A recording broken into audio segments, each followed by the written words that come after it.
오늘 시장을 보면 참 아이러니한 장면이 하나 있습니다. 겉으로만 보면 테슬라는 위기 국면이에요. 이후 둔화, 경쟁 심화, 투자 심리 위축 같은 헤드라인만 보면 방향이 완전히 아래를 향합니다. 그런데 속을 들여다보면 정반대입니다. 머스크의 발언과 움직임은 모두 미래로 가는 가속 페달을 밟고 있는 모습에 가깝습니다. 그래서 오늘은 겉으로는 위기, 속은 전환, 이 두 가지 흐름이 어떻게 하나의 방향으로 이어지는지 그 전체 그림을 보여드리려 합니다. 최근 데이터를 보면 미국 판매량이 4년 만에 최저를 기록했습니다. 11월 판매량은 약 3만 9천 대로 전년 대비 무려 23% 감소됐습니다.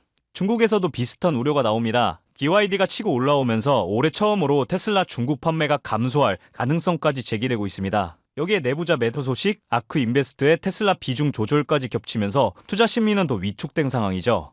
겉으로 보면 확실히 위기입니다. 그리고 여기에는 절대 숨길 수 없는 현실이 하나 있어요. 전기차 시장 자체가 침체 국면으로 들어가고 있다. 이건 테슬라만의 문제가 아닙니다. 산업 사이클이 꺾인 거죠. 하지만 바로 이 대목에서 시장이 한 가지를 놓치고 있습니다.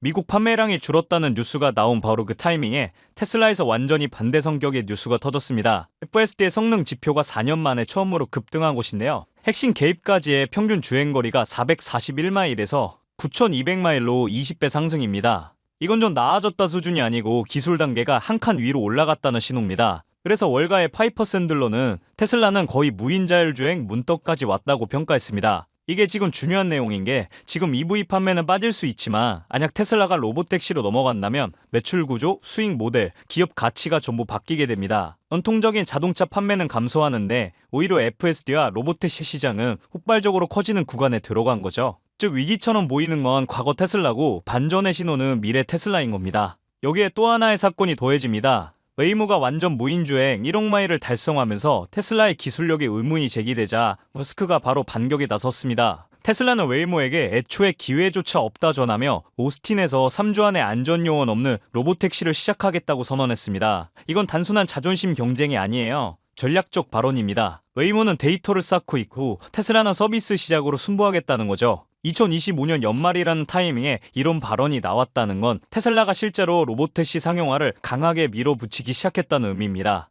지금 테슬라를 둘러싼 뉴스들을 보면 전부 서로 다른 방향을 가리키는 것처럼 보입니다. 판매는 줄고 경쟁은 심해지고 투자자들은 비중을 조절하고 표면적인 데이터만 보면 위기처럼 보이죠. 그런데 같은 시각에 나온 테슬라의 기술 뉴스는 완전히 다른 결을 가지고 있습니다. FSD 성능이 급격히 뛰어오르고 로보택시가 무인으로 넘어가려 하고 머스크는 경쟁사와의 정면 승부를 선언했습니다. 이 두 흐름을 따로 보면 모순이지만 함께 놓으면 딱 한 가지로 정리됩니다. 전기차 기준으로 보면 위기, AI 기준으로 보면 출발점. 지금 테슬라가 겪는 혼란은 사업이 흔들려서가 아니라 기업의 기준점 자체가 바뀌는 전환 구간이기 때문입니다. 과거의 잣대는 무너지고 있고 새로운 무대가 막 열리고 있는 거죠. 우리가 보고 있는 건 위기가 아니라 다음 페이지로 넘어가기 직전에 암전에 가깝습니다.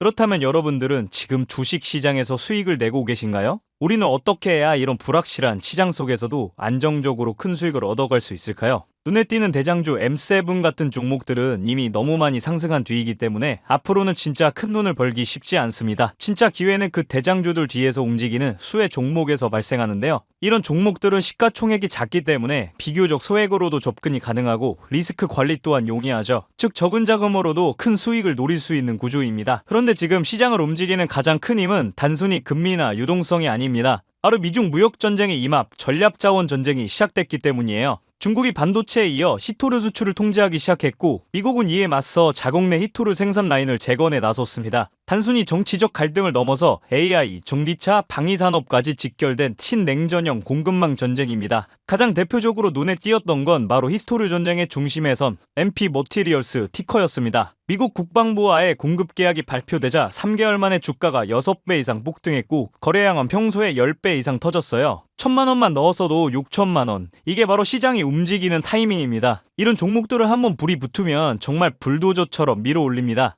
왜냐면 시장의 자금은 테마에 몰리기 때문이에요. 하지만 여러분, 중요한 건 여기서 끝이 아닙니다. 한두 종목이 폭등하고 끝나는 이야기가 아니라 산업 전체의 판이 바뀌는 신호라는 점이에요. 히토류 전쟁의 불길은 이제 리튬, 니켈, 코발트 같은 2차 전지 원자재까지 번지고 있습니다. 이미 티코와 LAC 같은 대장은 너무 멀리 가버렸지만 그 뒤를 따르는 진짜 수혜주들은 아직 초입에 있습니다. 히토류 자석을 제조하는 기업이나 리튬 정제를 담당하는 2차 밸류체인 혹은 이 자원을 기반으로 한 방산 전기차 부품 기업들이요. 이런 기업들은 아직 시총이 작고 조금만 자금이 들어와도 급등파동이 나올 수 있습니다. 테슬라나 엔비디아 같은 재무가 탄탄한 기업에 중심을 잡고 이러한 기업들의 분산 투자하셔야 보다 더 큰 수익을 얻어가는 겁니다. 지금 시장은 분명히 움직이고 있습니다. 하지만 대부분의 개인 투자자들은 이 거대한 판이 어디로 흘러가는지조차 모른 채 뒤늦게 따라붙고 있어요. 진짜 돈은 먼저 움직이는 사람의 몫입니다. 그래서 제가 이번에 직접 현재 이 전략자원 전쟁 속에서 가장 강하게 수급이 몰리게 될